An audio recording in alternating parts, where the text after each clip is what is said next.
अपन घरे हवन हुए तो फिर हवन में बैठो तो माला क्या पहना है भाई?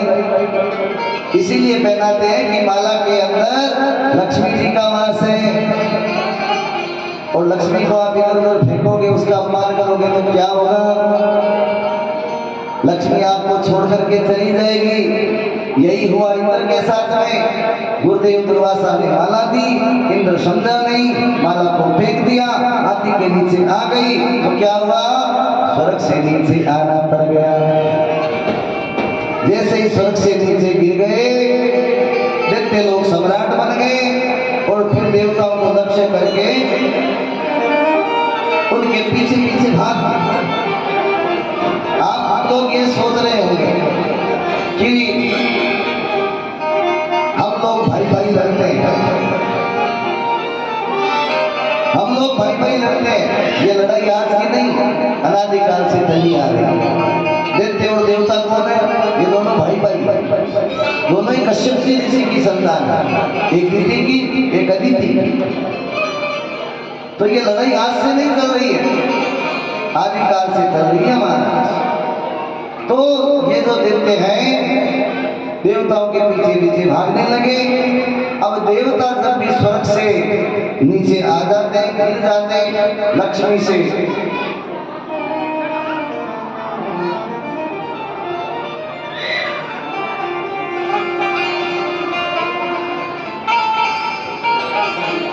लक्ष्मी और नारायण का सहारा नहीं रहता, पद प्रतिष्ठा नहीं रहती,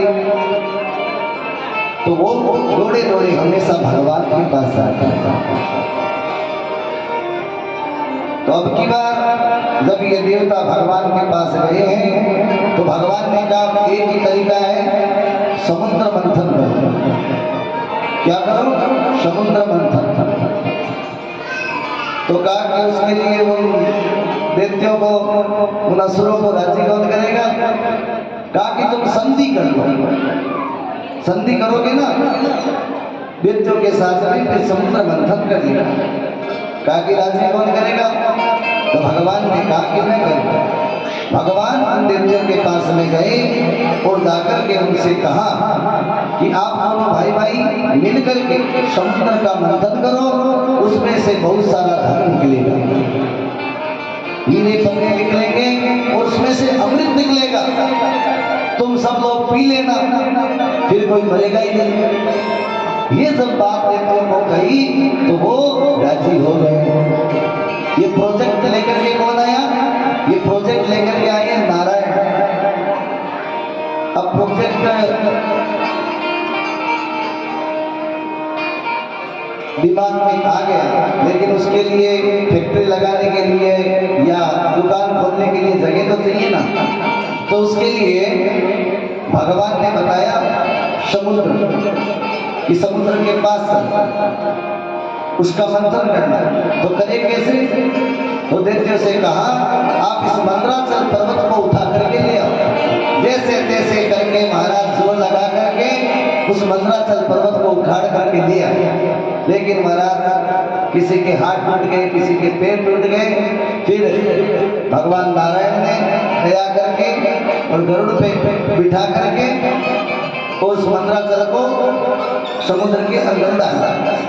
कई तरह की औषधियां डाली और जो वासुकी नाग है उस नाग की मथनी बनाई। क्योंकि आप बिलोना करते हो ना, नेत्री के बिना बिलोना थोड़ी होता है।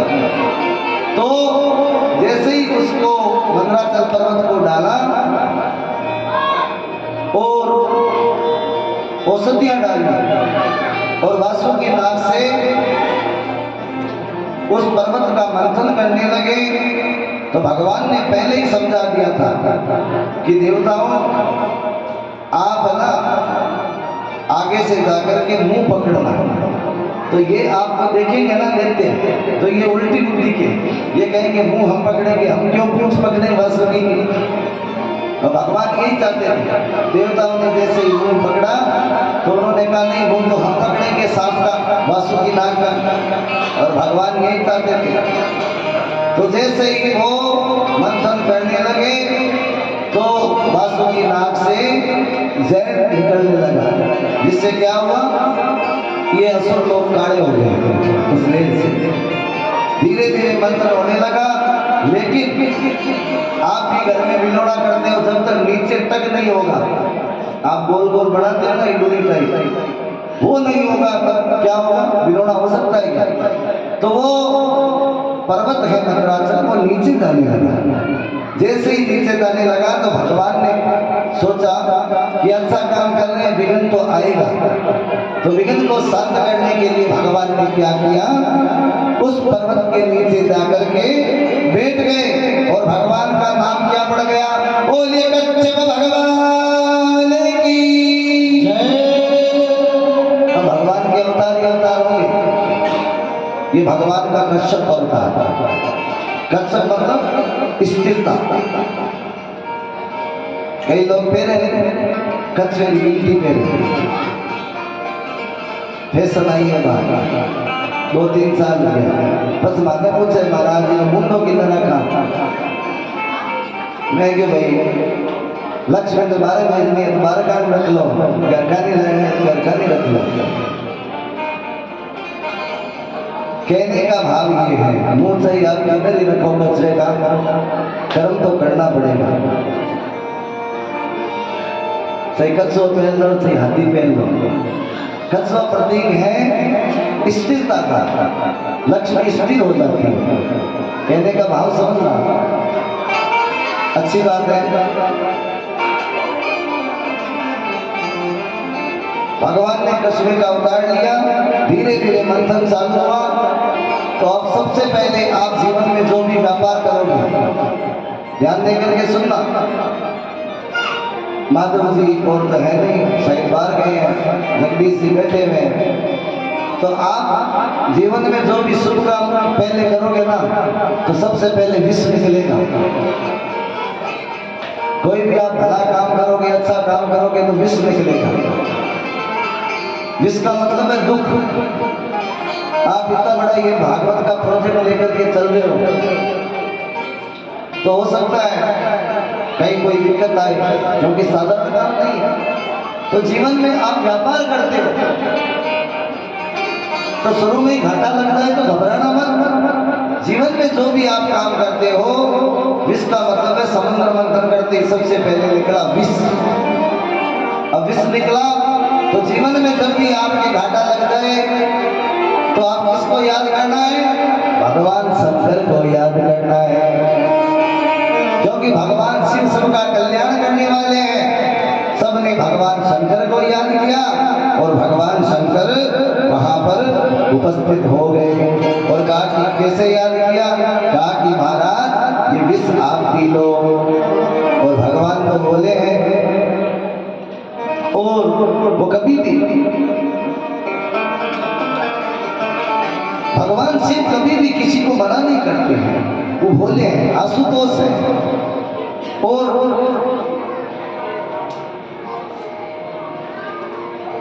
भगवान शंकर वहां आए, सब ने भगवान की प्रार्थना की और क्या कहने हैं?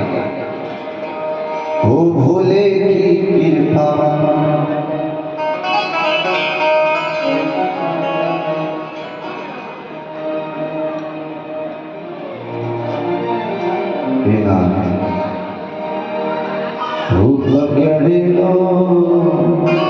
हाथ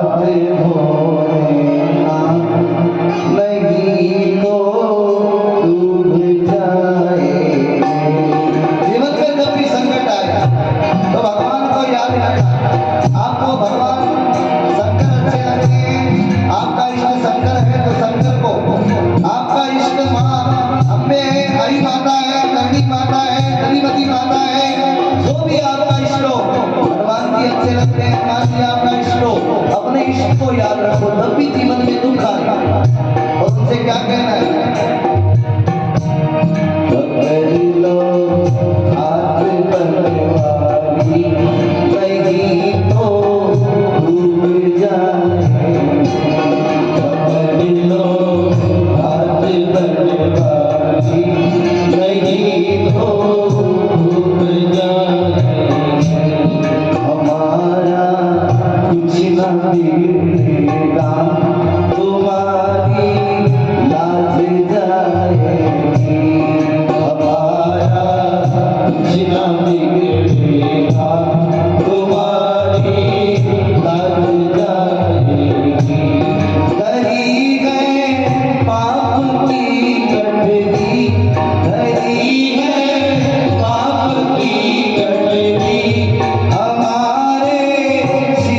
सर्वप्रथम समुद्र मंथन करने से क्या निकला? कामधेनु गाय। फिर आप जीवन में व्यापार करने लग जाओ, फैक्ट्री चलने लग जाए, बच्चा नौकरी लग जाए, तो हमें क्या करना है? भागवत कहती है फिर समुद्र मंथन करने से कामधेनु गाय निकली, तो किसको दी? ऋषियों के आश्रम में दे दी। क्यों? क्योंकि ऋषियों के आश्रम में सब भक्तजन आते थे, उनके यहाँ कोई फैक्ट्री थोड़ी थी, कमाने वाला थोड़ी था। वो कामधेनु गाय जिससे जो मांगो आपको मिल जाए, ऋषियों के आश्रम में दे दी। आपका भी बच्चा नौकरी लगे तो उसकी पहली तनख्वाह, ध्यान देके सुनना, गायों को चारा डलवा देना। पहली तनख्वाह यूज मत करना। आपके घर के अंदर भगवान को बिठाने के लिए चांदी की थाली नहीं है, चांदी की थाली बना लो, चांदी का दिया बना लो, कुछ भी। लड्डू गोपाल ले आओ, कुछ भी कर लो, अपने ऊपर उस पैसे को खर्च नहीं करना। भगवान ने जो पहली कमाई हमारे बच्चों को दी है, या जीवन में हम फैक्ट्री लगाते हैं, दुकान लगाते हैं, पहली कमाई आती है महीने की, तो उसमें से 10% आप निकाल कर दीनहीन की सहायता करें। फिर समुद्र मंथन हुआ तो क्या निकला? उच्च सर्वा नाम का घोड़ा निकला। ये घोड़ा दैत्यों को दे दिया। फिर हाथी निकला, हाथी ऐरावत, वो स्वर्ग में इंद्र को दे दिया। अप्सराएं निकली, स्वर्ग में भेज दी। पारिजात निकला, स्वर्ग में भेज दी। फिर मदिरा निकली, दैत्यों को दे दी।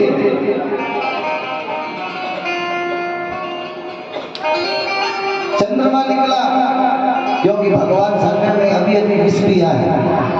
चंद्रमा किसका प्रतीक है? शीतलता का प्रतीक है। तो चंद्रमा भगवान शंकर को दिया, भगवान शंकर के सिर पर सुशोभित है। चंद्रमा हमारे बुद्धि का, मन का कंट्रोल करने का कारण है। इसीलिए किसी का चंद्र खराब होता है, या कोई बच्चा पढ़ने में कमजोर है, या जिसको गुस्सा ज्यादा आता है, आप पंडित जी के पास जाओगे ना, तो पंडित जी कहेंगे चांदी की बिनती के अंदर आप एक व्हाइट नग आता है, मोती, उसको पहन लें। भगवान शंकर को दे दिया। धीरे धीरे कौस्तुभ बड़ी निकली, तो भगवान कहते हैं इस प्रोजेक्ट को लेकर के तो मैं आया, कभी दैत्य ले रहे हैं, कभी स्वर्ग में जा रहा है, कभी ऋषियों के पास जा रहा है, मुझे क्या मिलेगा? तो ये कौस्तुभ बड़ी भगवान ने दी, क्योंकि भगवान इसकी कीमत जानते हैं। क्योंकि ये किसी दूसरे के हाथ लग गई तो काम खराब हो सकता है। तो भगवान ने उसको अपने मोक्ष स्थल पर धारण कर लिया।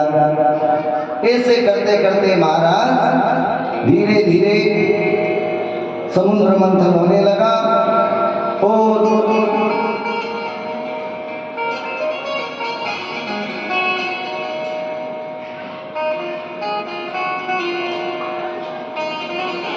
समुद्र मंथन करते करते लक्ष्मी जी निकली, कमल के पुष्प के ऊपर, जिनका नाम है कमला। लक्ष्मी जी जैसे ही निकली तो क्या हुआ? सब लक्ष्मी जी को पाने के लिए दौड़ पड़ी। आज इस संसार में कौन नहीं चाहता लक्ष्मी को? सब चाहता। सब लक्ष्मी जी के लिए दौड़े। तो भगवान ने कहा लाइन लगा लो सब। एक तरफ लंबी लाइन लग गई, एक तरफ भगवान खड़ी है। लक्ष्मी की तरफ सब देख रहे हैं, लेकिन लक्ष्मी किसी की तरफ नहीं देख रहे। और भगवान नारायण इधर उधर सब तरफ देख रहे हैं, लेकिन लक्ष्मी की तरफ नहीं देख रहे। ध्यान देना, नारायण कहना चाहते हैं कि जब आपके पास में लक्ष्मी आ जाए तो आप इधर उधर चारों तरफ देखो, आपके जितना चाहिए उतना रखो, बाकी का दीनहीन की सेवा करो। ऐसा नहीं कि उसमें कुंडली मार करके बैठ जाओ। भगवान नारायण की तरह सब तरफ देखो, सबकी सेवा करो। अब दूसरी बात, लक्ष्मी जी का वाहन क्या है? ध्यान नहीं करो, दिवाली हमें अब तो ध्यान कर लो। लक्ष्मी जी का वाहन क्या है पता ही नहीं है। कितना जना बैठे हो? उल्लू है, उल्लू। क्या है? उल्लू। उल्लू के ऊपर बैठी हुई है मां, जैसे नवदुर्गा शेर पे बैठी हुई है ना, सरस्वती जी सफेद हंस पे, कमल के पुष्प पे, सबका अपना वाहन है। गणेश जी का वाहन क्या है? चूहा। इन सबका एक एक लॉजिक है, ऐसे ही नहीं है। आप भी घर में गाड़ी लाते हो ना तो 3 बार देखते हो, आप माइलेज खाई देगी, कितना किलोमीटर चल रही है, देखो कि नहीं देखो। तो भगवान के जितने भी वाहन है वैसे ही नहीं है। गणेश जी किसके दाता है? बुद्धि के। और गणेश जी का वाहन चूहा क्यों है? हम सबसे पहले पूजा किसकी करते हैं? गणेश जी की। क्यों? क्योंकि गणेश जी का वाहन है चूहा। चूहा कभी भी एक जगह बैठता है क्या? इसलिए गणेश जी की पूजा करते हैं कि व्यापार करने के बाद एक जगह बैठो मत, घूमते रहो, इसलिए चूहा है। कथाएं बहुत है, आपको अगर समझाने लग जाओ ना एक एक चीज, ऐसे ही नहीं, सबका अपना अर्थ है। तो लक्ष्मी जी का वाहन है उल्लू, और उल्लू को रात में दिखता है, दिन में नहीं दिखता। तो जिसके पास ज्यादा पैसा आ जाता है उसे दिखना बंद हो जाता है, वो अंधा हो जाता है अभिमान से, इसलिए उल्लू है। लक्ष्मी ज्यादा आ जाए तो अंधे मत आंखें खोल के रखो, दीन इनकी सेवा करो। हो सके तीर्थ में, मंदिर में, गौशाला में जाओ तो खाली हाथ नहीं जाना चाहिए। गुरु के घर, मंदिर में, भागवत में, कथा में कभी भी खाली हाथ नहीं जाना चाहिए। सबने लाइन लगा लिया, सबसे आगे आगे खड़े हैं इंद्र। जैसे ही लक्ष्मी जी ने इंद्र को देखा, देखते ही मन में विचार किया, है तो बड़ी हैंडसम, बट इनके अंदर अभिमान ज्यादा है, घमंड है। वैसो घमंडी धनी का ही काम रिजल्ट कर दिया। फिर आगे बढ़े लक्ष्मी जी, दुर्वासा ऋषि खड़े हैं, सब कुछ ठीक है लेकिन उनको गुस्सा ज्यादा आता है। ऐसे सब देवताओं को रिजेक्ट कर दिया।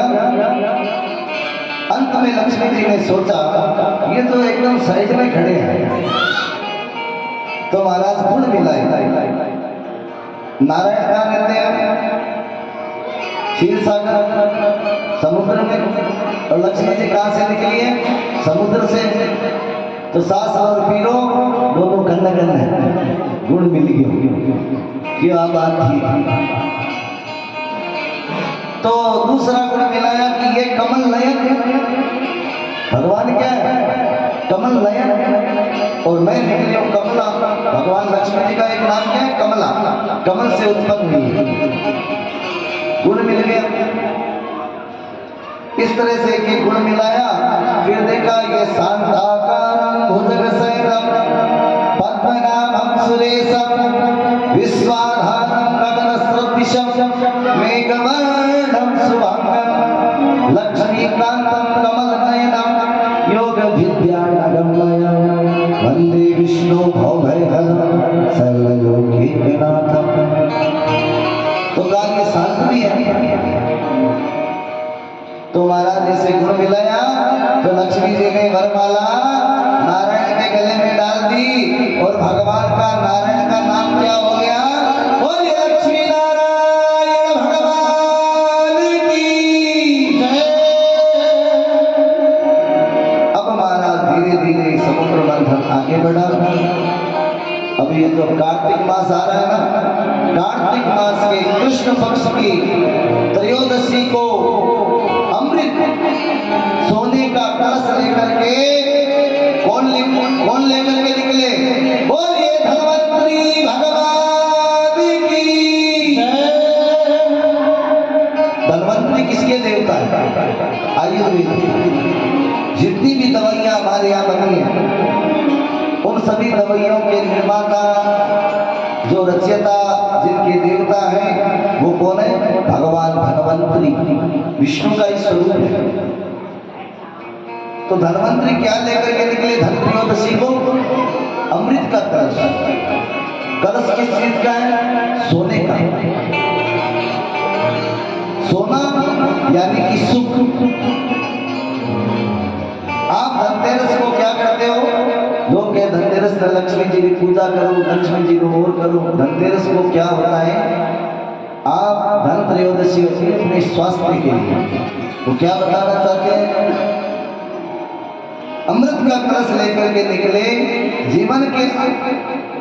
जीवन में आपके पास सब कुछ है, लेकिन पहला सुख क्या बताया? पहला सुख कौन सा है? पहला सुख निरोगी काया। तो धन्वंतरी का मतलब है जब तक हमारा शरीर, हमारा स्वास्थ्य अच्छा नहीं रहेगा तो वो धन किस काम का? इसलिए वो अमृत लेकर के निकले हैं। जैसे कि अमृत लेकर के निकले, वो अमृत का कलश देखते लोग झपट करके ले गए। देवता पीछे पीछे भाग रहे हैं। भगवान ने सोचा ये सारा का सारा घटक जाएंगे, तो भगवान ने लीला की और भगवान क्या बन गए? बोलिए मोहिनी अवतार की जय। भगवान ने एक सुंदर युवती का जो सबको मोहित करने वाली, जिनके पैरों के अंदर पायल पहनी हुई है और वो दैत्यों के पास, दैत्यों के सामने धीरे धीरे भगवान ने इतना सुंदर स्वरूप बना करके उन दैत्यों के सामने अपनी तिरछी अदाओं से, अपने तिरछे नैनों से उन दैत्यों के सामने कटाक्ष किया। और जैसे वो चलती है, चलते चलते उनके पैरों में जो पायल बंधी हुई है, घुंघरू छनन छनन छनन छन, ऐसे करते करते दैत्यों ने देखा पीछे कोई युवती आ रही है।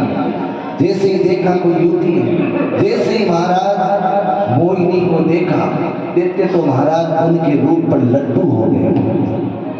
अब जो अमृत का कलश ले रखा था उसको तो भूल गए। मोहिनी ने अपने भाव से उन दैत्यों के पास जाकर के कहा, ये आपके हाथ में क्या है? तो कहा कि ये तो हमने समुद्र मंथन किया, उससे अमृत निकला है और हम इसे लेकर के पिएंगे। तो भगवान ने क्या कहा कि ये समुद्र मंथन आप दोनों ने किया ना, मिलकर के भाई भाई भाई भाई भाई, तो आप अकेले पी जाओगे, ये तो गलत बात है। अपने भाइयों को भी बुलाओ, पंक्ति बनाओ, मैं तुम दोनों को बारी बारी से पिला दूंगी। क्या मुझ पे विश्वास है? तो महाराज वो देखते वो असुर भगवान के रूप पर मोहित हो गए, भगवान के रूप पर मोहित हो गए और विश्वास हो गया। अमृत का जो रामधारा था उनको पकड़ा दिया। और जैसे ही महाराज, अब भगवान ने कहा कि दैत्यों देखो, ऊपर ऊपर का जो अमृत है ना वो तो पानी पानी सा है, नीचे है ना वो काढ़ा बना हुआ है, उसको आप आपको पिला दूंगी, पहले इन देवताओं को पिला देती। अब महाराज देख तो रही है अमृत पिला रही है ऐसे, और देख रही है दैत्यों के सामने। ऐसे करते करते महाराज वो अमृत का जो कलश है खाली होने जा रहा था। और जैसे ही राहु को पता चला तो उसने क्या किया, सूर्य और चंद्रमा दोनों के बीच में जाकर के बैठ गया। अब पंक्ति में भेद नहीं कर सकते, तो भगवान ने फटाक से सूर्य को पिला करके, राहु को पिला करके और चंद्रमा को पिला करके फटाक से भगवान ने कहा कि नीचे उतर गया तो गड़बड़ हो जाएगी, राहु का सर काट दिया। तब से क्या बढ़ गए, राहु और केतु 2 हो गए, 2 ग्रह बढ़ गया। 9 ग्रह होते हैं और 10वां ग्रह कौन सा होता है ध्यान है? लौकिक व्यवहार में शास्त्र नहीं कहते हैं, लौकिक व्यवहार में 10वां ग्रह कहते हैं जवाई को। जवाई भी एक ग्रह है, लाख जवे नहीं होता है कि नहीं होता है? समझ पावे हमारी भाषा। जवाई को भी ग्रह मानते हैं, जैसे 9 ग्रह है ना वैसे। तो महाराज इस तरह से राहु ने मन में विचार कर लिया मैं इनसे बदला लूंगा। तो समय समय पर कभी सूर्य ग्रहण आता है, कभी चंद्र ग्रहण आता है, ये इसलिए आता है। इस तरह से भगवान ने अपना ये मोहिनी अवतार लिया और उन देवताओं को अमृत पिला करके देते यहाँ पर नाराज हो गए। सुखदेव जी कहते हैं राजा भगवान किसी के साथ में भेदभाव नहीं करते, किसी के साथ ऐसा नहीं करते, लेकिन जो किसी वस्तु का अधिकारी होता है वो वस्तु उसे ही लेनी चाहिए। इसलिए भगवान ने उस अमृत को देवताओं को पिला करके तृप्त किया और यहाँ पर सब देवता भगवान की जय जयकार लगा रहे हैं, भगवान का मंगल गान कर रहे हैं। और देखो राधा कौन थी, आप कोई जानता है राधा कौन थी? ये जो मोहिनी अवतार लिया है ना भगवान ने, इसी का जो स्वरूप है।